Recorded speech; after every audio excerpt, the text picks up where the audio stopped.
एक आदमी के साथ रिश्तों में क्या नहीं करना है। शब्द एक गौरय नहीं है, उड़ो कोई पकड़ नहीं, हमें प्रसिद्ध कहावत सिखाता है। लेकिन अक्सर यह शब्द क्रैश होता है और विभाजन का कारण बनता है, और कभी कभी संबंधों के पतन के लिए। क्या आप इससे बच सकते हैं? बेशक आपको यह याद रखने की आवश्यकता है कि अपने साथी के साथ बोलना आवश्यक नहीं है। 1. उसकी मां और अन्य रिश्तेदारों की आलोचना न करें।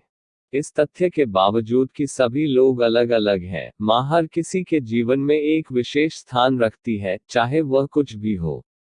अनिश्चित रूप से वह महिला जिसने आपके पुरुष को उठाया था, आप उसके साथ संबंध बिगाड़ सकते हैं, इस तथ्य के बावजूद कि वह कभी कभी खुद को चर्चा करने या निंदा करने की अनुमति देता है। सबसे अधिक संभावना है तर्क और टिप्पणियों पर आपका यह प्रयास वह यह कहकर जवाब देगा, आप पहले मेरी मां को मत मारो और फिर आप मेरी आलोचना करना शुरू करते हैं। मुझे अपने परिवार के प्रति आपका शत्रुतापूर्ण रवैया पसंद नहीं है। शायद वह नहीं कहता, लेकिन जरा सोचो, और भी बुरा। 2. अपने पुरुष की तुलना पूर्व सहयोगियों से न करें। रूप, धन, रिश्ते, करियर, बिस्तर की लड़ाई, इस पर दोस्तों के साथ या चिकित्सक के स्वागत पर चर्चा कर सकते हैं, लेकिन वर्तमान आदम के साथ नहीं। यह उसके लिए अरुचिकर होगा, भले ही वह बाहरी रूप से न दिखाए। इससे यह आभास पैदा होगा कि आप अभी भी अपने जीवन से पूर्व बॉयफ्रेंड को नहीं भूल पाए हैं या मिटा नहीं पाए हैं। याद रखें, इससे पहले कि हम आपसे मिले गंभीर कोई भी दिलचस्पी नहीं थी, भले ही इस स्तर पर आपके कई विवाह से 3 बच्चे हों। नाज रसे ओझल, दिमाग से ओझल। 3. आदमी की काया की आलोचना को उजागर न करें।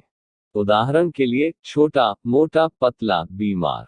मुझे नहीं लगता कि आप प्रसन्न होंगे यदि आप अपने सेल्यूलाइट, तैलीय बाल या त्वचा की समस्याओं को इंगित करेंगे। तो इसके लायक नहीं। 4. बिस्तर में उसके और उसके पूर्ववर्तियों के बीच समानता या अंतर की तलाश न करें। यही सब पुरुषों को डराता है।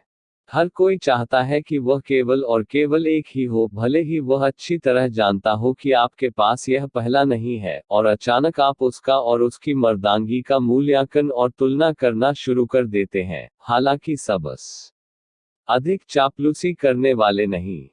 5. स्त्री समस्याओं या चीजों के बारे में बातचीत में उसे शामिल न करें।